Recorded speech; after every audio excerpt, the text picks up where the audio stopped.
আসসালামু আলাইকুম। একটি তৃতীয় বিশ্বযুদ্ধের দিকে আমরা যাচ্ছি। প্রথমত ইউক্রেন রাশিয়া যুদ্ধ, ইরান আমেরিকা ইসরায়েল যুদ্ধ।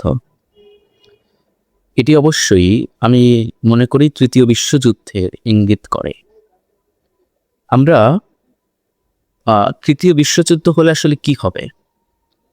তৃতীয় বিশ্বযুদ্ধ হলে এই পৃথিবী একটা মেচাকার অবস্থা হয়ে যাবে, যেখানে আধুনিক প্রযুক্তি থাকবে না। আধুনিক প্রযুক্তিগুলো নিঃশেষ হয়ে যাবে। হাদিসে এসেছে শাম এবং পারস্যের অনেক কথা এসেছে। শাম বর্তমান সিরিয়া, পারস্য বর্তমান ইরান। শেষ জামানার যুদ্ধগুলো এই শাম পারস্য কেন্দ্রিকই বেশি হবে। সেখানে ছোট ছোট খণ্ডিত খণ্ডিত যুদ্ধে অনেক মানুষ একসাথে মারা যাবে, যেটা এখন হচ্ছে। মিসাইলের আঘাতে অনেক মানুষ একত্রিতভাবে মারা যাচ্ছে। এবং এই যুদ্ধ, এই ছোট ছোট যুদ্ধের পরেই একটি মহাযুদ্ধ হবে, অর্থাৎ মালহামা হবে। এই মালহামায়, এই মহাযুদ্ধের পরে বা এই মহাযুদ্ধের সময় এই খোরাসান থেকে কালো পতাকাবাহী একটি দল আসবে। এই দল হিন্দুস্তান বিজয় করবে এবং ইমাম মাহাদির সাথে সংযুক্ত হবে। আমাদের যে বর্তমান পরিস্থিতি, বর্তমান আমাদের যে পর্যালোচনা, এই বিশ্ব, এটি আমি বিশ্বাস করি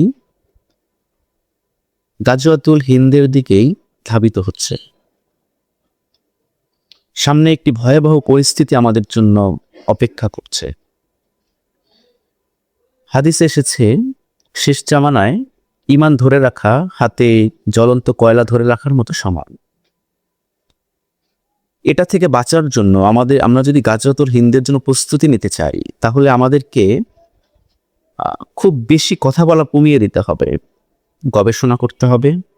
যদি সম্ভব হয় পাহাড়ি কোনো অঞ্চলে গিয়ে চাষাবাদ করে আমাদের বসবাস করতে হবে, আল্লাহ বিল্লাহ করতে হবে এবং নিজেদেরকেই প্রস্তুতি নিতে হবে সামরিক।